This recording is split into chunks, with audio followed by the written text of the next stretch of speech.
Na tranquila vila de Pedra Alta, às margens de uma movimentada rodovia que cruzava a vasta paisagem brasileira, vivia uma mulher humilde chamada Sofia. Sua vida era marcada pela tragédia e pelo sofrimento, uma saga de anos de abuso e desespero ao lado de seu marido alcoólatra Marcos. E essa história você confere agora, com o Senhor das Lendas. Sofia suportou as terríveis provações ao lado de Marcos por mais de 1 década e meia. Durante esses longos anos, as brigas e os abusos eram uma triste rotina em sua vida. As marcas físicas e emocionais das agressões eram visíveis em seu corpo e em sua alma. As cicatrizes em sua pele contavam a história de anos de dor e sofrimento, cada uma um testemunho silencioso das batalhas que Sofia travara para sobreviver em um mundo marcado pela violência e pelo desespero. Em uma noite fatídica, durante uma das muitas brigas intensas, Marcos, tomado pela raiva e pelo ódio, empunhou uma faca e desferiu um golpe brutal contra Sofia. O metal frio penetrou em sua carne, deixando uma ferida profunda e dolorosa que só poderia ser curada com o tempo. Apesar da gravidade de seus ferimentos, Sofia não ousou denunciar seu marido à polícia ou buscar ajuda externa.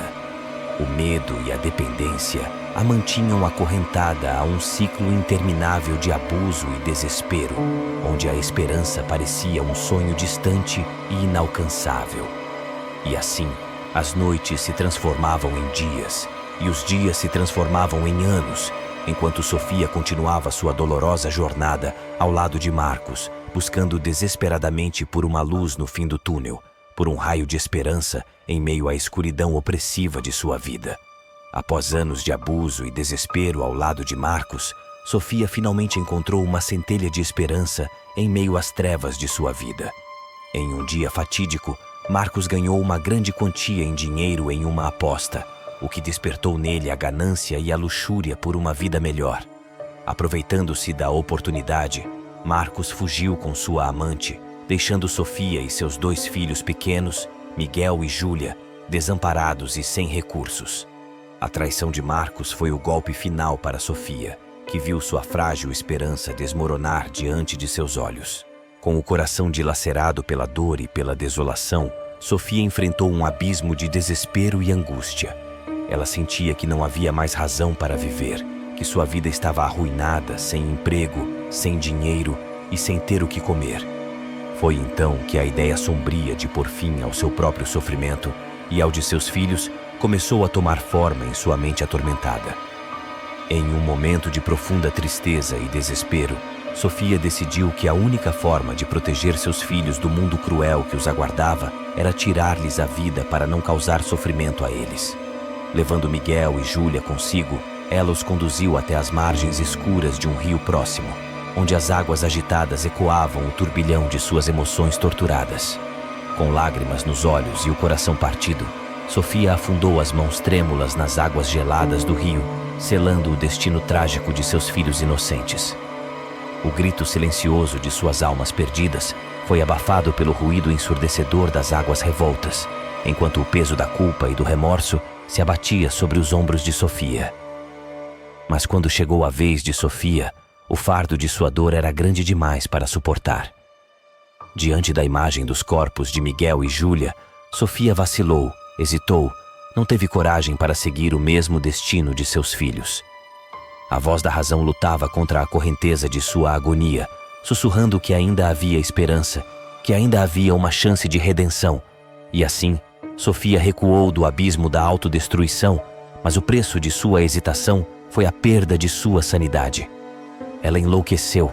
Sua mente, já fragilizada pelo tormento de anos de abuso e desespero, sucumbiu à escuridão que a rodeava, abrindo espaço para a influência sombria de forças além de sua compreensão.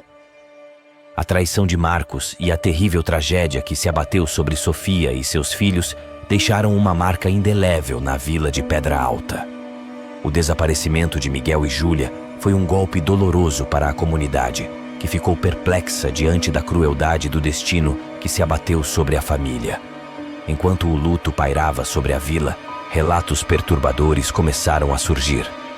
Testemunhas afirmavam ter avistado uma figura solitária vagando pelas estradas escuras, uma mulher de cabelos desgrenhados e olhos vazios, cujos lamentos e choros ecoavam pela noite como um presságio sombrio de tragédias iminentes.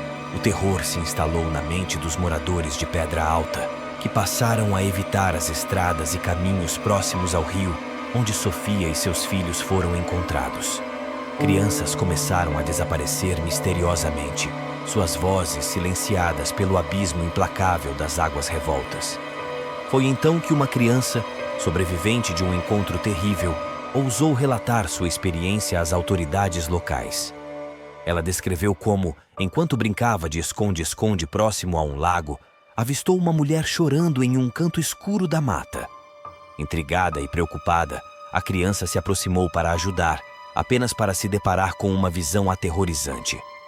A mulher estava desfigurada, com olhos vazios e um olhar demoníaco, pronta para arrastá-la para a escuridão das águas mortais. Por um golpe do destino, os amigos da criança apareceram a tempo de intervir. O ser sombrio se embrenhou no mato e sumiu, evitando um destino trágico para aquela criança. O relato dela foi corroborado por seus amigos, mas as autoridades locais relutaram em acreditar na história, atribuindo-a à imaginação fértil de uma mente infantil. No entanto, à medida que mais crianças desapareciam e relatos similares surgiam, a sombra sinistra de uma lenda começou a se erguer sobre a vila de Pedra Alta. Dizia-se que a mulher demoníaca, conhecida como a Chorona de Pedra Alta, vagava pelas estradas escuras em busca de crianças para substituir seus próprios filhos perdidos. Enquanto os anos passam e as gerações sucedem uma à outra, a história da Chorona de Pedra Alta permanece enraizada nas mentes e nos corações dos habitantes de Pedra Alta. Alguns acreditam que seja apenas uma lenda antiga, perdida no emaranhado das histórias do passado, enquanto outros juram ter avistado a figura sombria nas estradas escuras da noite. Talvez a verdade se perca nas sombras do tempo, mas a memória da mãe enlouquecida que vagueia em busca de redenção continua a assombrar os recantos mais sombrios da imaginação humana, deixando-nos a questionar se há, de fato, mais entre o céu e a terra do que sonha nossa vã filosofia.